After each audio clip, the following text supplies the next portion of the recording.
Señora Directora General de Hort Uruguay, autoridades nacionales, instituciones amigas, autoridades y académicos de nuestra universidad, señores amigos de Hort, queridos graduados y graduadas y sus familias, a todos les doy la más cordial bienvenida en este día inolvidable. Queridos padres y abuelos, ha sido una gran responsabilidad formar a sus hijos y nietos. Esperamos haber cumplido. Queridos graduados y graduadas, hace algunos años ustedes tuvieron que tomar una decisión trascendente: elegir carrera y elegir universidad. Elegir universidad es como elegir cónyuge. Puede ser la mejor elección, como me pasó a mí, o puede ser la peor. Al igual que una pareja, la universidad puede cosechar lo mejor de una persona o hacerla sentir incapaz y desorientada. Me alegro de ver que no nos divorciamos de ninguno de ustedes. Quizás nunca les dijimos cuán orgullosos nos sentimos de su elección, así que aprovecho la ocasión para decírselo. Gracias por confiar en nosotros. Gracias por enseñarnos mucho. Una universidad es ante todo una organización que aprende. Sin ustedes, Hort no sería la misma. En 2013 comenzamos nuestro año 71, iba a decir 71º, educando en el Uruguay. Hort inició sus actividades en 1942, en un local frente al Palacio Peñarol. Según algunos testimonios de la época, dentro de la escuela había un avión semidesarmado que se usaba para enseñar mantenimiento y electrónica. Desde ya aclaramos por las dudas que no era uno de los aviones de Pluna. Desde nuestros orígenes como escuela técnica, el mundo ha cambiado mucho, pero nuestro espíritu y nuestra misión continúa incambiado. Somos una institución privada con una misión pública, que es expandir las oportunidades educativas de los uruguayos. Continuamos con nuestro esfuerzo permanente por vislumbrar el futuro, porque una universidad debe ser la imaginación de un país. Un país no puede vivir sin memoria, pero tampoco puede vivir sin imaginación. En Hort vemos el vaso medio lleno. Algunos miran nuestro país y ven a los uruguayos divididos en facciones que se gritan pero no se escuchan, que se miran pero no se ven, que desconfían y se sienten amenazados mutuamente. Las ideas nuevas quedan asfixiadas debajo de los estereotipos. Los cambios se pierden en los laberintos de la desconfianza. Parece que vivimos en permanentes conflictos, no entre ideas, sino entre prejuicios. Pero todo esto es solo un plano de la realidad. Hay otro plano, menos visible, pero igualmente real. Es el plano de una nueva generación de uruguayos que no quiere repetir ese juego de roles. Estas nuevas generaciones de uruguayos no insultan, crean, arriesgan y emprenden. Se asocian sin preguntar de qué tribu es cada uno. Miran el mundo y se ven reflejados, no amenazados. Ustedes son estos nuevos uruguayos. Muestren y demuestren de lo que son capaces. A su edad es el momento para cometer errores y acometer grandes proyectos. Es su oportunidad de llevar este Uruguay subterráneo a la superficie. En 2013 están pasando muchas cosas en su universidad. Una de las más impactantes es el curso online de programación que nuestra Facultad de Ingeniería, con la dirección técnica de Víctor Paulós y de la doctora Inés Querecki, comenzó a dictar para liceales del Plan Ceibal. Es el primer curso masivo de programación para adolescentes en el mundo. En el primer día se anotaron 1000 alumnos y 200 profesores. El objetivo es enseñar programación a miles de liceales simultáneamente. Un objetivo que llevaría décadas utilizando técnicas convencionales de enseñanza. Este año cumple 25 años nuestra Facultad de Administración y Ciencias Sociales. Fue fundada por nuestra directora general cuando la gerencia no existía como disciplina en Uruguay. Y hoy, en las expertas manos del doctor Gastón Labadí, es una de las escuelas de negocios más reconocidas de la región. Justamente hace pocos meses, nuestro máster en administración fue acreditado por la Asociación Internacional de MBAs. También hace pocos meses inauguramos el primer laboratorio universitario de impresión tridimensional en nuestra escuela de diseño.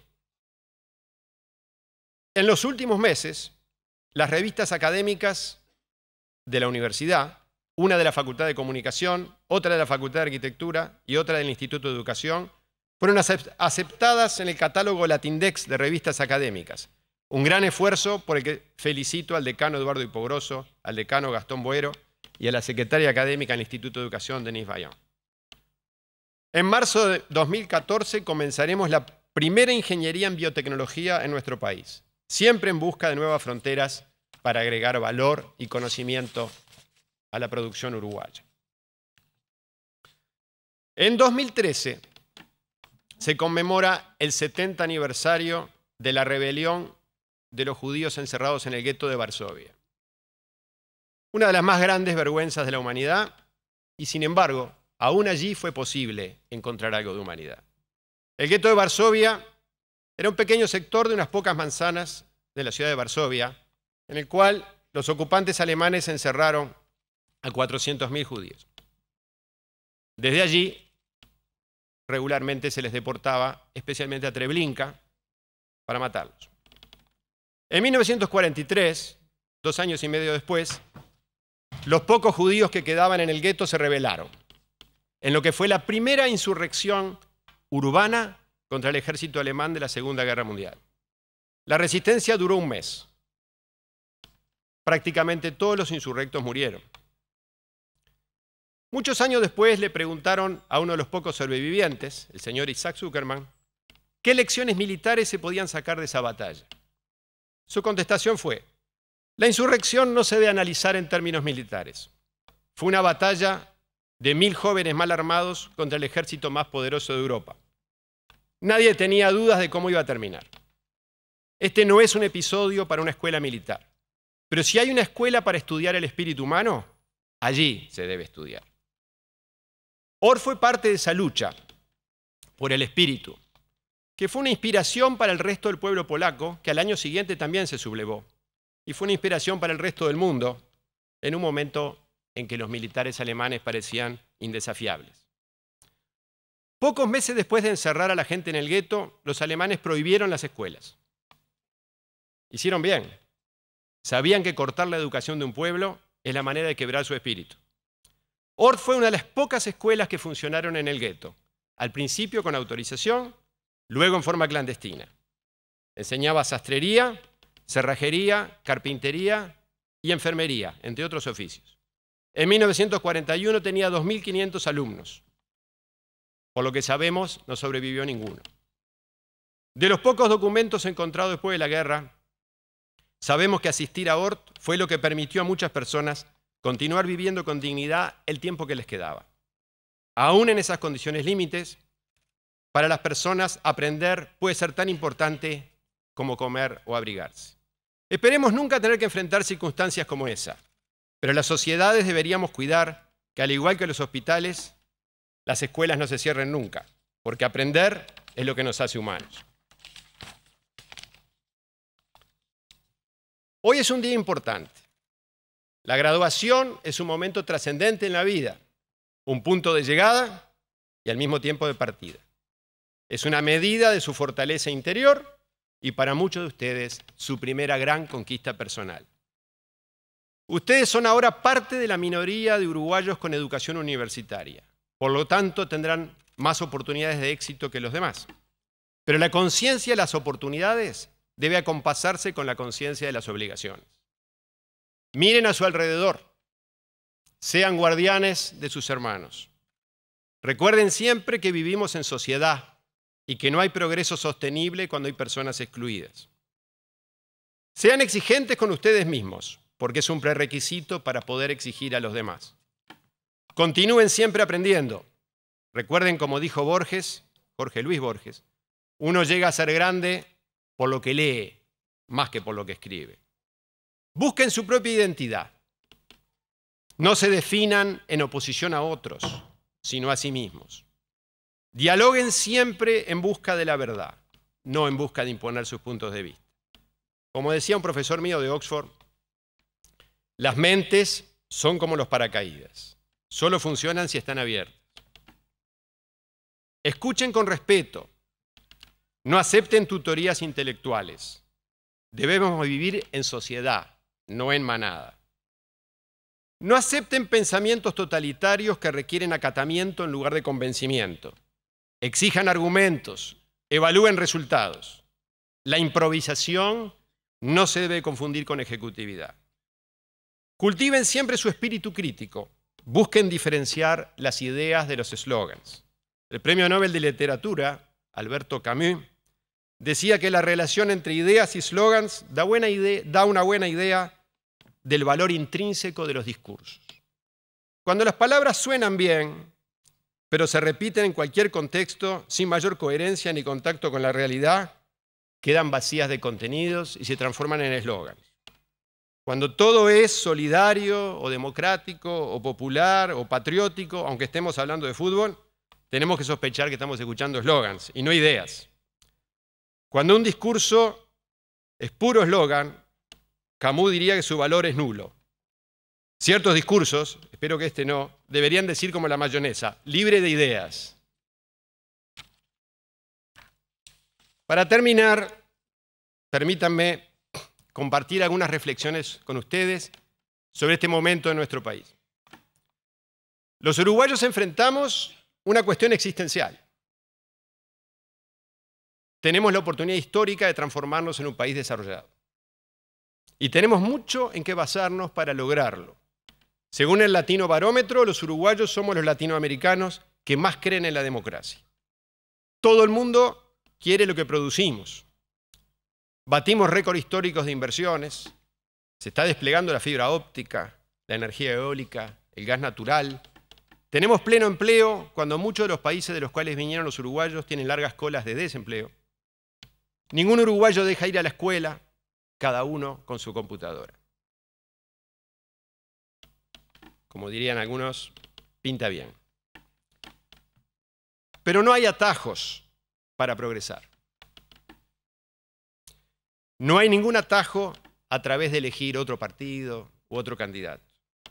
Necesitamos trabajo duro, consenso,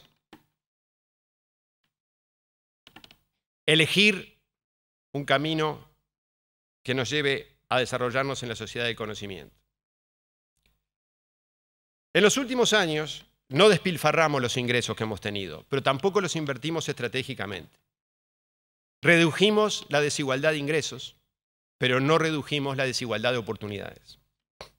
Disminuir la desigualdad de oportunidades es lo que permite la movilidad social. Y es mucho más difícil porque requiere reformar. Y reformar requiere optar entre derechos que pueden ser igualmente legítimos.